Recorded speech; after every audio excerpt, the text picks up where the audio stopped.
Hello friend, स्वागत है आप सभी का हमारे इस यूट्यूब चैनल मेजर टारगेट पर। तो फ्रेंड, आज हम लोग क्लास 10 मैट्रिक बोर्ड एग्जाम 2023 के लिए गणित यानी कि मैथ्स के काफ़ी महत्वपूर्ण 5 मोस्ट इम्पोर्टेंट सब्जेक्टिव टाइप प्रश्न बताएंगे।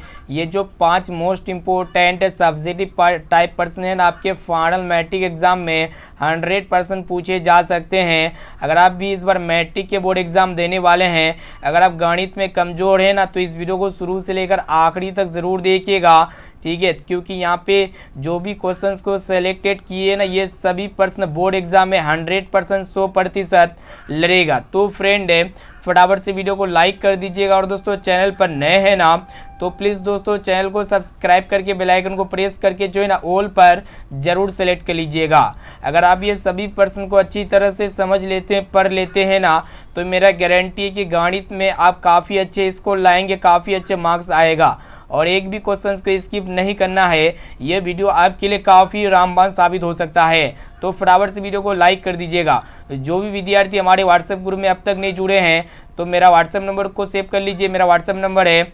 6206076569। सिंपल इस नंबर को सेव कीजिए, आप हेलो कीजिए, आपको जो है ना दोस्तों व्हाट्सएप ग्रुप में जोड़ दिया जाएगा। तो चलिए शुरू करते हैं यहाँ पे आज के पहले नंबर प्रश्न से। तो फ्रेंड, यहाँ पे कोशिश कीजिएगा कि एक एक क्वेश्चन समझने का कोशिश कीजिएगा।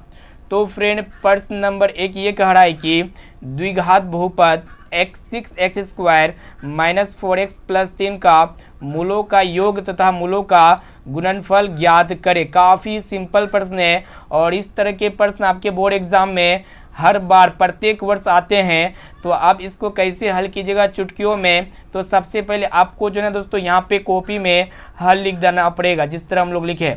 तो फ्रेंड, यहाँ पे जैसे हल लिख देते हैं ना, तो सबसे पहले यहाँ पे जो द्विघात बहुपद है ना, उसको सबसे पहले एक बार उतार लीजिएगा। तो यहाँ पे द्विघात बहुपद क्या दिया हुआ है, 6x² - 4x उसके बाद +3 है, ठीक है। इसका हमको क्या ज्ञात करना है, मूलों का योग तथा मूलों का गुणनफल ज्ञात करना है, ठीक है। तो फ्रेंड, सबसे पहले आपको पता होना चाहिए मूलों का योग तथा मूलों का गुणनफल ज्ञात करने से पहले यहाँ पे ए कौन है, बी कौन है और सी कौन है, ये तीनों चीज़ को अच्छी तरह से समझ लीजिएगा। तो फ्रेंड, ये जो ए होते हैं ना, x² का कोफिशिएंट होते हैं, तो यहाँ पे x² के साथ गुणा में क्या है 6, तो यहाँ पे ए का मान हो जाएगा। और दोस्तों ये जो बी होते हैं ना, x का कोफिशिएंट होते हैं, तो यहाँ पे -4 हो जाएगा बी का मान। और सी जो होते हैं ना दोस्तों, कांस्टेंट होते हैं, जो अचर होते हैं, जो सबसे लास्ट में होते हैं, जो किसी के साथ गुणा में नहीं होते। तो यहाँ पे सी का मान कितना दिया हुआ है, 3 दिया हुआ है। तो यहाँ पे ए, बी और सी प्राप्त हो चुका है। उसके बाद यहाँ पे क्या करना होगा, तो फ्रेंड यहाँ पे आपको जो है ना सबसे पहले मूलों का योग ज्ञात करना होगा, उसके बाद मूलों का गुणनफल ज्ञात करना होगा। तो चलिए इसको हम लोग शानदार तरीके से हल करते हैं। तो यहाँ पे हम लोग मूलों का योगफल लिख चुके हैं। तो फ्रेंड, यहाँ पे द्विघात बहुपद का जो मूलों का योगफल के लिए जो फॉर्मूला होता है ना, -b/a होता है, ठीक है। ये आपको पता होना चाहिए। यानी कि यहाँ पे -b/a कहने का अर्थ ये माइनस ये b जो होते हैं ना, x का गुणांक होते हैं, और ये जो होते हैं ना दोस्तों x² का गुणांक होते हैं। तो यहाँ पे फॉर्मूला में माइनस पहले से, तो माइनस को ऐसे ही रहने देंगे। और यहाँ पे b का मान अभी भी प्राप्त किए -4 आया, तो यहाँ पे हम लोग -4 लिख देंगे, बटे करेंगे। और दोस्तों यहाँ पे जो a होते हैं ना, जो x² का जो गुणांक दिया हुआ 6 दिया हुआ है, तो इसको हम लोग जब सोल्व करेंगे तो माइनस गुना माइनस प्लस हो जाएगा, यानी कि ऊपर में 4/6। इसको जो काटेंगे तो ये 2 का पढ़ा में कट जाएगा, तो 2 दूना 4, दूतिया 6 हो गया। तो फ्रेंड, यहाँ पे 2/3 ये आपका हो गया मूलों का योगफल। उम्मीद करते हैं यहाँ पे आपको समझ में आ चुका यहाँ तक। उसके बाद यहाँ पे आपको क्या ज्ञात करना है दोस्तों, मूलों का गुणनफल ज्ञात करना है। तो मूलों का गुणनफल कैसे ज्ञात करेंगे, तो इसके लिए एक फॉर्मूला होता है जिसको हम लोग c/a कहते हैं। मूलों का गुणनफल के लिए फॉर्मूला होता है, c जो होते हैं ना अचर पद होते हैं, और a जो होते हैं ना x² का गुणांक होते हैं। तो फ्रेंड, यहाँ पे c का मान पहले हम लोग ज्ञात कर चुके हैं, जो 3 है। तो यहाँ पे 3/a का मान देखिएगा 6। जब इसको हम लोग काटेंगे, सोल्व करेंगे, तो 3 का 3, 3 दूना 6 हो जाएगा। तो यहाँ पे मूलों का गुणनफल कितना प्राप्त हो गया दोस्तों, 1/2 प्राप्त हो गया। तो यहाँ पे मूलों का योगफल 2/3 और यहाँ पे मूलों का गुणनफल 1/2। तो यहाँ पे उम्मीद करते ये प्रश्न आपको काफ़ी अच्छी तरीके से समझ में आ चुका होगा। अब चलिए फ्रेंड, देखते हैं यहाँ पे दूसरा नंबर प्रश्न, जो कि और ये भी प्रश्न जो ना बोर्ड एग्जाम में गत वर्ष में काफ़ी बार पूछा जा चुका है, और प्रत्येक वर्ष ये भी प्रश्न जो ना पूछे जाते हैं।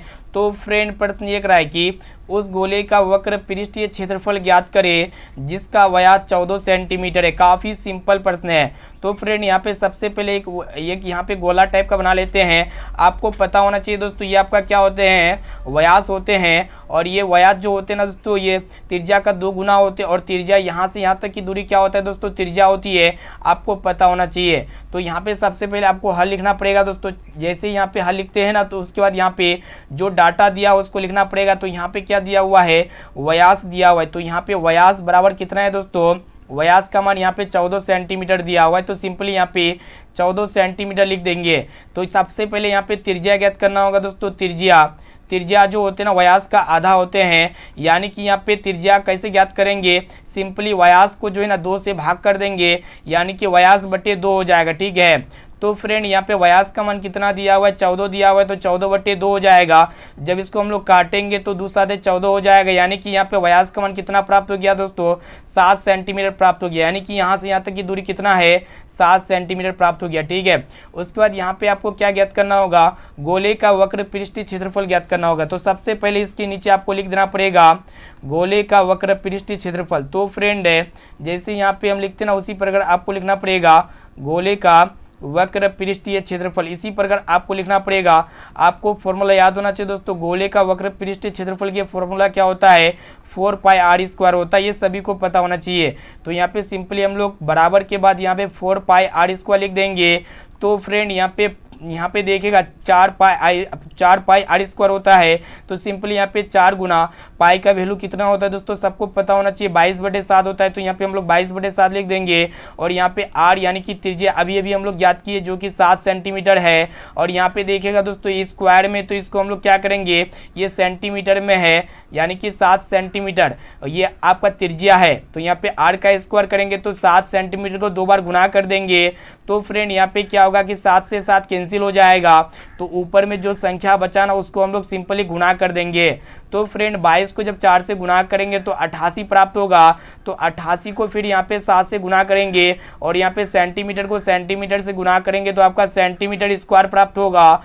फिर यहाँ पे 88 को जब 7 से गुना करेंगे ना, तो आपका 616 प्राप्त होगा दोस्तों। और यहाँ पे सेंटीमीटर स्क्वायर है तो सेंटीमीटर स्क्वायर रहेगा। ठीक है। तो उम्मीद करते हैं यहाँ पे जो है ना दोस्तों, गोले का वक्र पृष्ठीय क्षेत्रफल यहाँ पे हमारा आ चुका है 616 सेंटीमीटर स्क्वायर।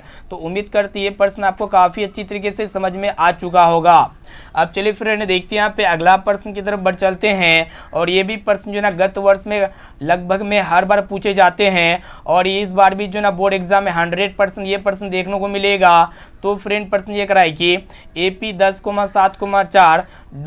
का 30वां पद ज्ञात करे। काफ़ी सिंपल प्रश्न, ये AP का प्रश्न है। तो सबसे पहले यहाँ पे आपको दोस्तों इसका हल लिख देना पड़ेगा। तो जैसे यहाँ पे हल लिखते हैं ना, तो यहाँ पे हल लिखने के बाद यहाँ पे आपको क्या करना होगा दोस्तों, जो AP दिया हुआ है ना, इसको एक बार उतार लीजिएगा।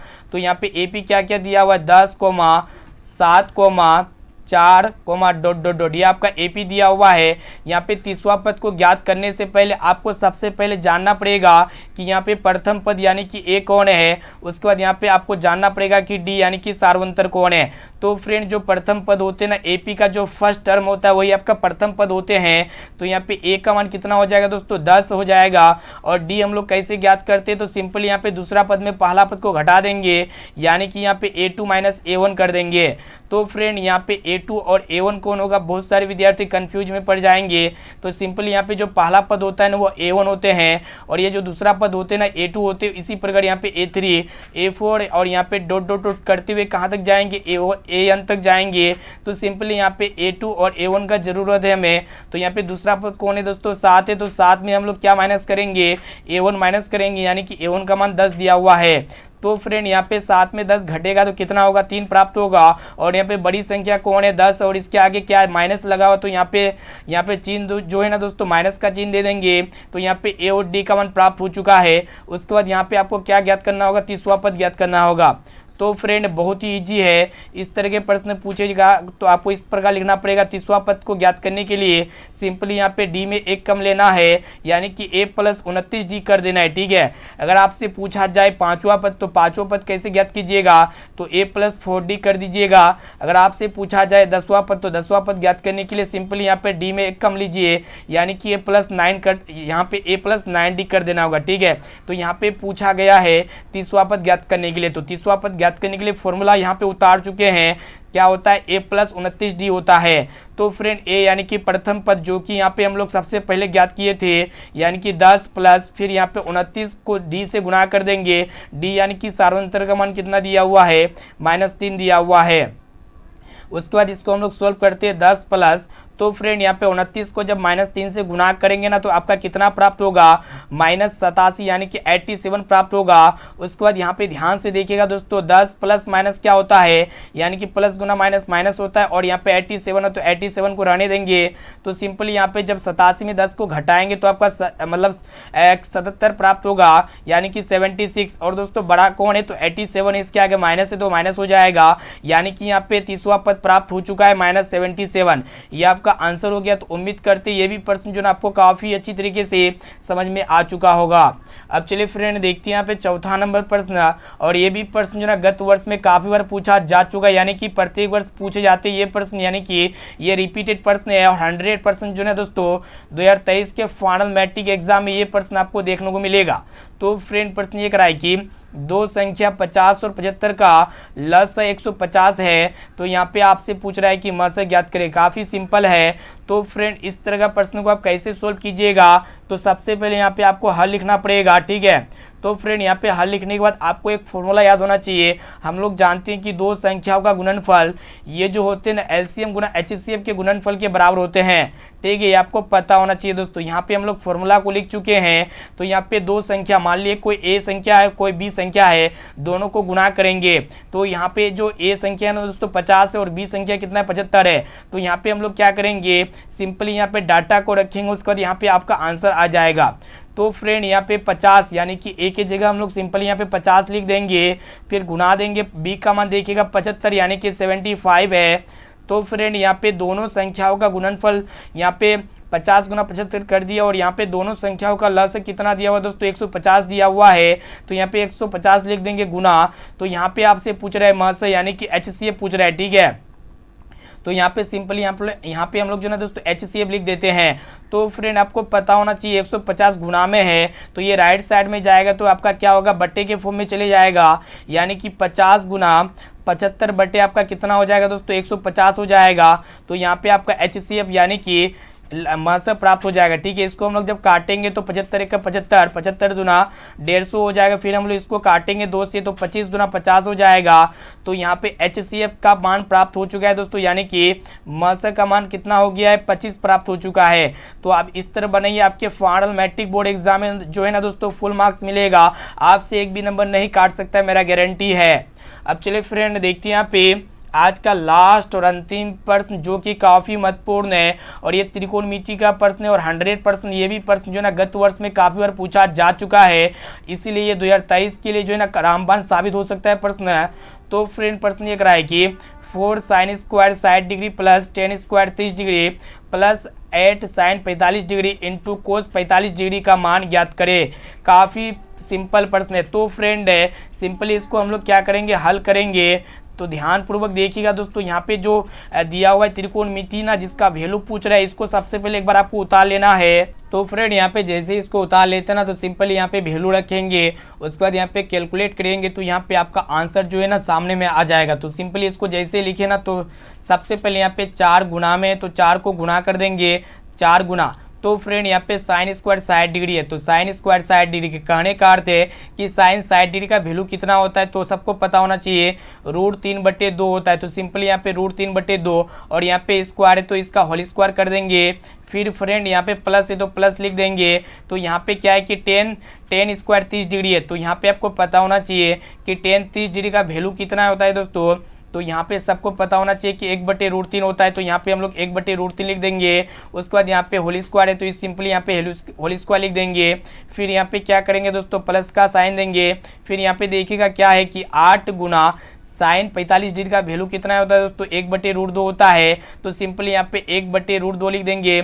फिर गुना करेंगे कोस 45 डिग्री का वैल्यू भी जो है ना 1/√2 ही होता है। फिर इसके बाद इसको हम लोग कैलकुलेट करेंगे ना, तो यहाँ पे आपका आंसर आ जाएगा। तो चलिए इसको हम लोग फटाफट से सॉल्व करते हैं। तो फ्रेंड आपको पता होना चाहिए ये √3/2 का होल स्क्वायर है, यानी कि √3 को जब 2 बार गुना करेंगे ना, देखिएगा यहाँ पे हम लोग √3 को जब 2 बार गुना करेंगे तो आपका कितना प्राप्त होगा, तो √3 गुना √3 यानी कि √9 प्राप्त होगा। √9 को क्या कर सकते हैं, ये √9 किसका स्क्वायर रूट होता है, 3 का होता है, तो यहाँ पे √3 का होल स्क्वायर को लिख सकते हैं 3 बटे, और यहाँ पे 2 का स्क्वायर यानी कि यहाँ पे 2 का स्क्वायर कितना होता है दोस्तों, 4 होता है, तो यहाँ पे 4 लिख दिए। फिर यहाँ पे प्लस है तो प्लस कर देंगे, और यहाँ पे देखिएगा 1 का स्क्वायर कितना होता है, 1 होता है, बटे √3 का होल स्क्वायर। फिर हम लोग क्या करेंगे कि √3 को जब 2 बार गुना करेंगे तो आपका √9 प्राप्त होगा, और √9 ये आपका बाहर निकल के कितना आएगा, 3 आएगा, यानी कि यहाँ पे बटे 3 हो जाएगा। फिर यहाँ पे प्लस करेंगे दोस्तों, यहाँ पे क्या करेंगे कि 8 को 1 से गुना करेंगे तो 8 होगा, फिर 8 को 1 से गुना करेंगे तो 8 होगा, तो ऊपर में 8 प्राप्त हो गया। फिर यहाँ पे नीचे में √2 को √2 से गुना करेंगे तो यहाँ पे आपका कितना प्राप्त होगा, √4 प्राप्त होगा, और ये √4 किसका स्क्वायर रूट होता है, तो 2 का होता है, तो यहाँ पे सिंपली 2 दे देंगे। और यहाँ पे जो कटता है ना दोस्तों उसको हम लोग काट देंगे, तो ध्यानपूर्वक देखिएगा, तो यहाँ पे 4 से 4 कैंसिल हो जा रहा है, और यहाँ पे 2 चुका 8 हो जा रहा है, ठीक है। तो सिंपली यहाँ पे जो भी चीज़ बचा ना उसको एक बार पहले उतार लेते हैं। तो यहाँ पे सिंपली यहाँ पे क्या बचा दोस्तों, 3 बचा, फिर प्लस देंगे, उसके बाद 1/3 बचा है तो यहाँ पे 1/3 दे देंगे, फिर यहाँ पे प्लस देंगे, फिर यहाँ पे 4। इसको हम लोग सोल्व करते हैं। तो फ्रेंड यहाँ पे देखिएगा इसके नीचे में एक छिपा हुआ है, और यहाँ पे 4 के नीचे में भी एक छिपा हुआ है, तो यहाँ पे 1, 3 और 1 का एलसीएम कितना हो जाएगा, 3 हो जाएगा। तो फ्रेंड यहाँ पे देखिएगा 1 को 3 से भाग करेंगे तो 3 प्राप्त होगा, फिर यहाँ पे 3 को 3 से गुना करेंगे तो 9 होगा, 3 3 हो जाएगा। फिर यहाँ पे 3 को 3 से भाग करेंगे तो 1 होगा, फिर 1 को 1 से गुना करेंगे तो 1 होगा, फिर यहाँ पे प्लस देंगे, फिर यहाँ पे 1 को 3 से गुना करेंगे तो 3 होगा, फिर 3 को 4 से गुना करेंगे तो 12 होगा। इसको जब हम लोग सोल्व करेंगे तो यहाँ पे देखिएगा दोस्तों 9 और 1 10 हो गया, 10 और 12 कितना हो गया, 22 हो गया, तो 22/3 ये हो गया आपका आंसर। तो उम्मीद करते ये भी प्रश्न जो आपको काफ़ी अच्छी तरीके से समझ में आ चुका होगा। तो फ्रेंड यहाँ पे जो भी विद्यार्थी नए हैं, अभी तक जो भी विद्यार्थी चैनल को सब्सक्राइब नहीं किया ना, तो प्लीज़ दोस्तों जल्दी से चैनल को सब्सक्राइब कर लीजिएगा, साथ में नोटिफिकेशन बेल आइकन आएगा, इसे प्रेस करके ऑल पर कर लीजिएगा। और दोस्तों जो भी विद्यार्थी वीडियो को लाइक नहीं किया ना, तो जल्दी से फटाफट से वीडियो को लाइक कर दीजिएगा, और इस वीडियो को अपने दोस्तों में ज़रूर शेयर कीजिएगा दोस्तों, अपने व्हाट्सएप ग्रुप में ज़रूर शेयर कीजिए। और जो भी विद्यार्थी PDF वगैरह नोट्स वगैरह और हमारे व्हाट्सएप ग्रुप में जुड़ना चाहते हैं तो सिंपली मेरा व्हाट्सएप नंबर को सेव कीजिए। मेरा व्हाट्सएप नंबर है 6206076569। सिंपली इस नंबर को सेव कीजिए, आप हेलो कीजिए, आपको जो है ना दोस्तों 1 से 2 घंटे के अंदर में जो है ना व्हाट्सएप ग्रुप में जोड़ दिया जाएगा। तो यहाँ पे फिर मिलते हैं यहाँ पे नेक्स्ट क्लास में। आज के लिए इतना ही, थैंक यू।